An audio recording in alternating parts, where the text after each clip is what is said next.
Okay, I just tested the sound. I think it's going to work. Hopefully, there's no reverb here. But I've done the video lecture recording in my office a few times now. I think it's worked pretty well. So we're going to do this again. I have two readings that I need to get through. I've already uploaded the prompts. So I'm just going to add a little live action conversation about each of these readings. I think this first one's probably going to be pretty quick. The reading by Marilyn M. Cooper, Listening to Strange Strangers and Modifying Dreams. I think we can get through that one probably in about 10 minutes. And then the next one is going to be by Timothy Morton.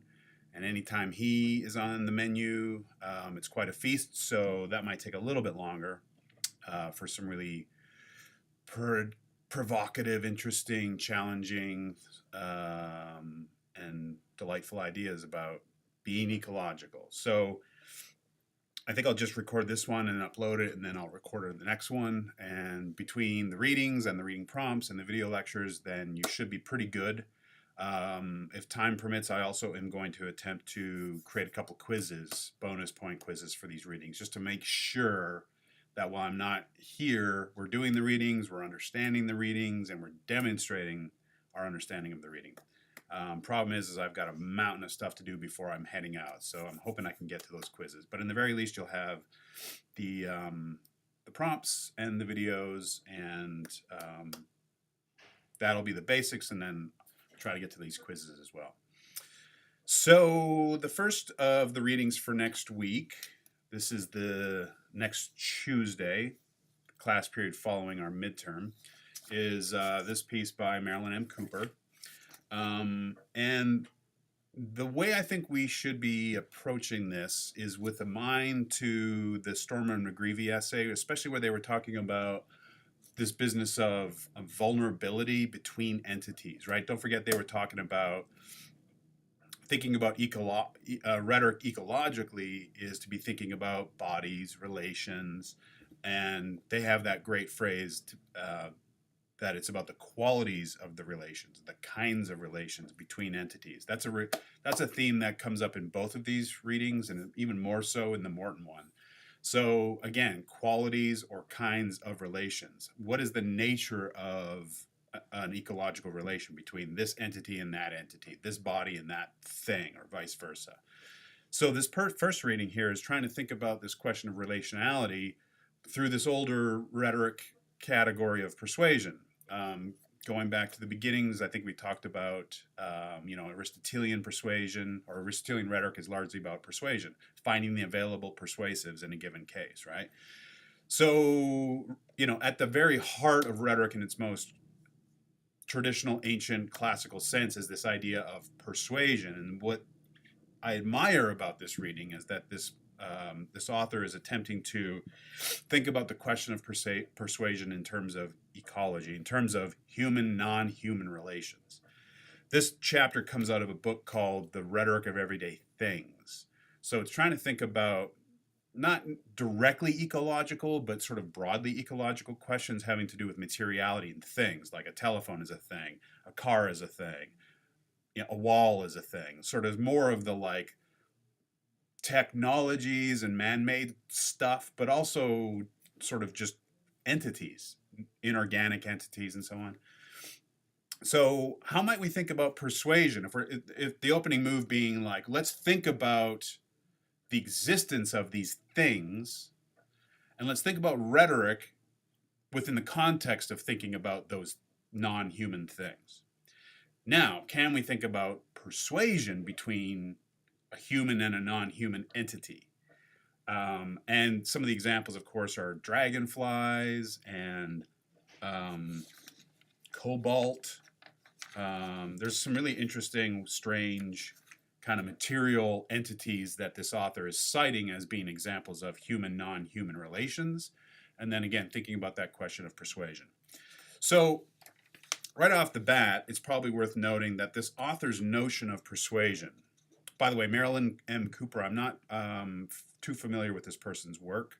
I looked her up. She's been writing about rhetoric and Like English literature and composition, I think, type rhetoric. So rhetoric and composition, rhetoric and writing, and so on. So it's probably why I'm not as familiar with her work, but this is an interesting attempt to think about material persuasion, right? And she offers a pretty unique way of thinking about persuasion. It's not some, and again, this is where you want to be thinking about Stormer and McGreevy, the way that they talked about the relations between the humans and the clams and the aquaculture example, right? And their whole point was like, it's not, they want to get past agency. Agency is something that, the human is doing to the scene of action. Whether it's clams or it's speech or Pollen's gardener, right? Remember that whole thing? It's very much about those kinds of situations where we saw with Pollen, where we saw with Stormer and McGreevy, working with, right? So how can we think about persuasion as not something that I'm doing to something, but something that's happening in between us? I'll confess I'm a little bit struggling with a way of thinking about persuasion that on the one hand gets rid of the distinctions between humans and non-humans, but then on the other hand brings that distinction back in the back door. It sneaks in the back door, as we'll see, I think. So there's a bit of a problem, I'd suggest, because the persuasion is something that's happening between entities, but all of the work of the persuasion happening is being done by the human. So when it comes to listening, it's the listening strategies of the human that's really opening up the possibilities of persuasion. So we end up in the same place that we end up with Stormer and McGreevy. Also, we talked about this in the context of my own piece, Soiled, where we talked about, being open. And I threw at you the concept of aesthesis, this idea of being open. The way she's going to talk about listening is basically just being open and attentive and attuned, right? So, but that's an act of the human. So if persuasion's happening in between entities, what's happening on that end of it, the non-human end of it, to maximize the possibilities of persuasion? So it's an interesting effort, but I don't know if it quite works for me in terms of flattening the distinctions between the human and the non-human, but then having very little to say about what might be occurring on the non-human side of this transaction in order to maximize, right? So in any case, we'll plow ahead here. So she's talking about incommensurable beings in the beginning. So humans are commensurable, more or less. We're more or less the same. We have reason and brain, and we learn the same language and so on. But what about a non-commensurable being, like a dragonfly, like a piece of rotting fruit on the ground, like a bird that flies in your window, or whatever it might be, right? So this is part of our ecological landscape. As Morton will note, like, being ecological just means being involved with all of these different kinds of relations and forces and networks and assemblages and so on.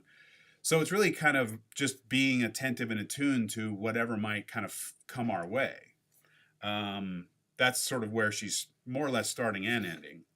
She's drawing this example of the dragonfly that flies in the window. She says it drew me out of myself. She says this on page 18. This idea of being drawn out of yourself is how she's describing persuasion. So to be, and this is pretty similar to the way I talk about the swerve, right? Being drawn out of yourself or being kind of like bumped.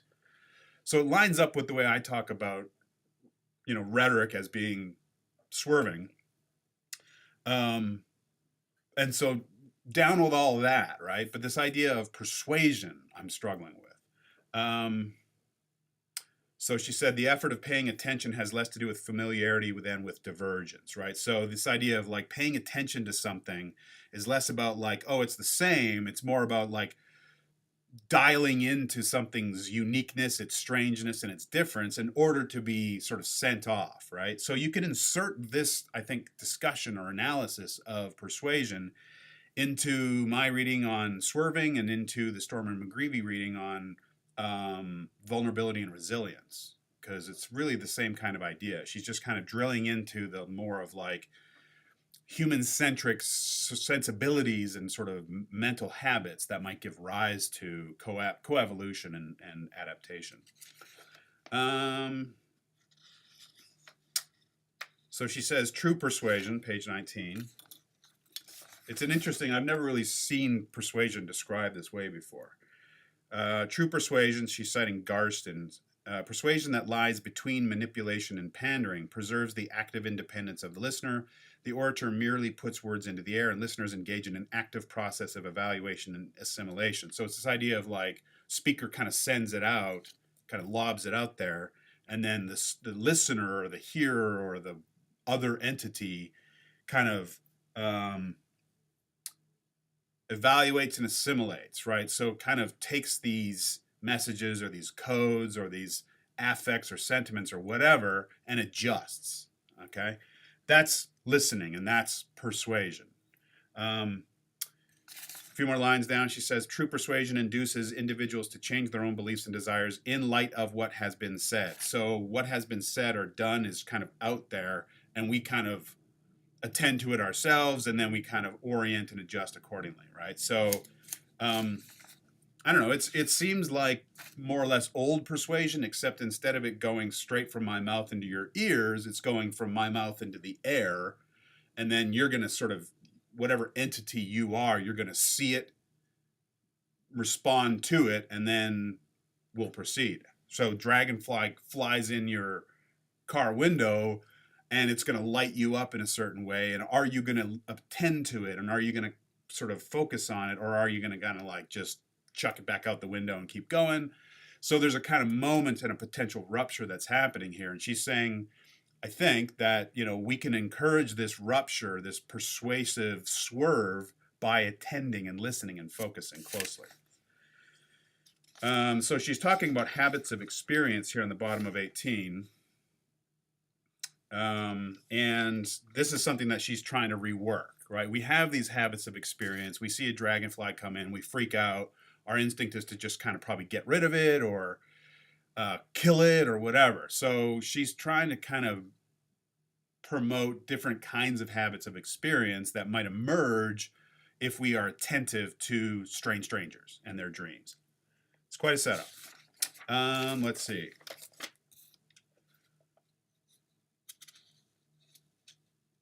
19, polite modification of dreams and the acquisition of new habits. Yep, sounds like the swerve.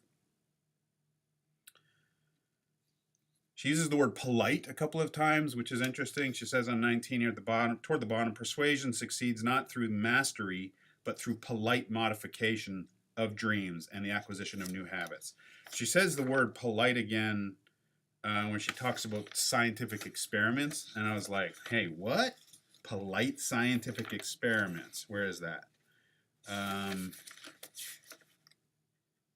Yeah, it's 26 in the very bottom left there. Polite scientific experiments are one way of listening to strangers. So, you know, she's taking seriously the existence of non-human entities like a dragonfly, and science is one way for us to better listen. But she's also careful to say, let's be polite about our experiments. Like when we kill rats to like better understand human skin reactions to beauty products or whatever. That's an impolite scientific experiment. So let's do experiments to better understand the natural world, but let's be polite. Let's be sensitive and attentive. I can see someone reading that and kind of chuckling. Polite science. What? How does science get its job done if it's being polite? Being polite to rocks? What? So there's some challenges that arise out of this, and I'll just kind of skip to the end here, because that's more or less what she's after. She wants us to be attuned. It's a key word, is attuned. There's another phrase in here that's important. I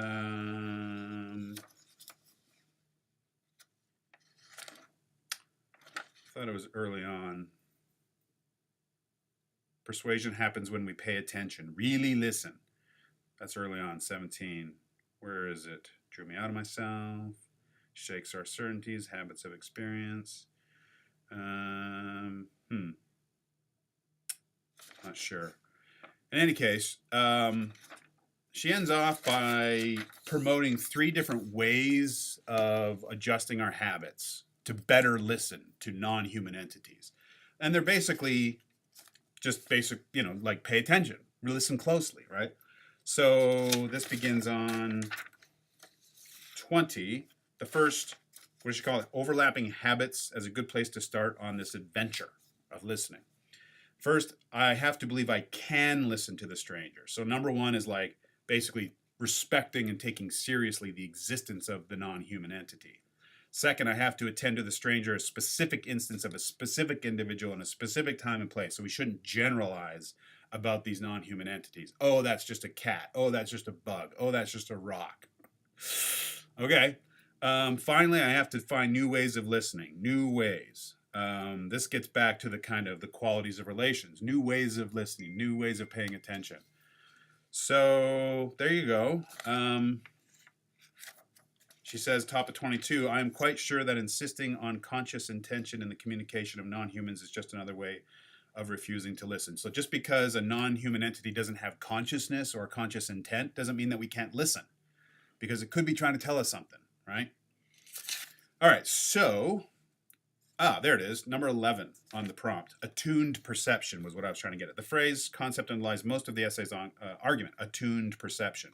So we can listen to non-human entities through attuned perception. Basically, kind of adjusting our hearing, our vision, or even our touch to like what counts, what can matter, what can I identify as having a real existence as part of my existence beyond just humans and beyond just speech here. So she even talks about respect and regard on 25. We need to respect and regard these non-human entities. She says this 25, second paragraph, are not only essential to the habit of paying attention to the specific individual, but also to how entities are changed in the unity of prehension, how they become with, transforming and becoming persuaded in the encounter. So we're talking about the encounter between the human and the butterfly, the human and the non-human. And how do we kind of maximize the ecological possibilities? By our habits of attuned perception. So, I don't know, we probably already know someone who, if there's a bug in the house, they'll like carry it outside. Or I used to date a woman who, like, if there was a caterpillar going across the road, she would get a stick because she couldn't touch it. So she'd get a stick and like carry the caterpillar to the other side of the road. Very, very attentive and perceptive. Now, here's where I'm struggling. By the way, at 27, she talks about cobalt singing. And I had to roll my eyes a little bit. The very bottom of 27, cobalt sings. Cobalt's an element, right? So how does cobalt sing? So the what I'm struggling with this reading is this business of anthropocentrism, right? Where humans just see everything as by humans, for humans, about humans. It's just human is everything. And all these ecological readings always want to get past that, always want to get past anthropocentrism. And so does she. She's saying we need to get past this idea that we can only speak to and listen to humans. We need to speak to and listen to the non-human. And she's trying to give us some examples of how to do that. The problem that I'm having is that everything that ends up being recommended is being recommended to the human, for the human, by the human. We need to listen better. What about the dragonfly? Maybe a dragonfly needs to listen better, right? So it ends up being a way for humans to talk about the non-human that ends up falling back on the human. So to what extent can we become truly ecological in this sense of listening? And I guess the question I'm asking is, does persuasion make sense as a kind of category? As you know, that my own work is about influence, right? Influence is more about like the touch and the push and the pull and so on. Persuasion is more, I think, has to do with consciousness and cognitive awareness. To be persuaded is to recognize, this idea of dreams. What is the dream of the dragonfly? What is my dream? On some level of awareness, persuasion kicks in, and that's what brings bodies into the fold. I have a hard time seeing that happening here. And the way that she's talking about, we need to respect and regard the cobalt or the dragonfly and so on, but what if those entities aren't even aware of our existence and couldn't care less, right? Then what? Is that not an anthropocentric kind of position to take, to assume that, we're just being charitable on behalf of the dragonfly, but the dragonfly couldn't care less? So it's a noble attempt to try to think about broadening the orbit of relationality for rhetoric or for communication by thinking about persuasion between humans and non-humans. I just don't know how successful it is personally. But this business of being attentive and attuned is important. And we move into Morton, and this maybe will be a transition point here. Is we'll see him being attuned and attentive, and more than anyone, he's aware of the kind of ecological complexities of relationality and materiality. And I don't know. This to me feels like a somewhat easy way to kind of get through all that by grafting sort of older rhetorical ideas into this messy soup of ecology. I don't know if listening to strange strangers in this way yields persuasion, except on the part of the human realizing that there's more out there than we previously thought. So it's good, but kind of to me doesn't go too far. But provocative. The last thing I would note is on 26, she talks about speech prostheses. So we can't speak to these non-human entities. So a speech prosthesis or prosthetic is something that adds on to our speech that helps us connect closer to that non-human entity. And it's interesting that the examples that she provides are scientific experiments. Scientific experiment used to be the way we would just sort of understand the world itself, and now it's being recast as a kind of prosthesis for speech on behalf of the human. Is that not just another way of packaging what we've been doing anyway, trying to understand the material world? So to talk about science and scientific experiments as a speech prosthesis, it works. It's a way of kind of better understanding or adding a dimension to speech that is not speech. In this case, it's experimental study, right? So I'd be curious to know if there's other kinds of speech prostheses that we can think about that are not just scientific experiments, because scientific experiments are kind of what they've always been. They're our best efforts to understand the nature of the non-human material world that we inhabit and occupy. So provocative, interesting. For me, a little bit limited in its range and its applicability, but there's some thoughtful suggestions in here about the human and the non-human, and especially sort of how this essay could really be kind of like inserted into some of the previous ones, Stormer and Greavy and my own, on like the swerve and influence. So it's in the ballpark. It's another, new, relatively, high profile essay that's trying to think through some of the same stuff. So there you go. We'll hopefully have a chance to chat about that and think it through a little bit. And with that, we will now tee up the Morton piece, which continues this conversation.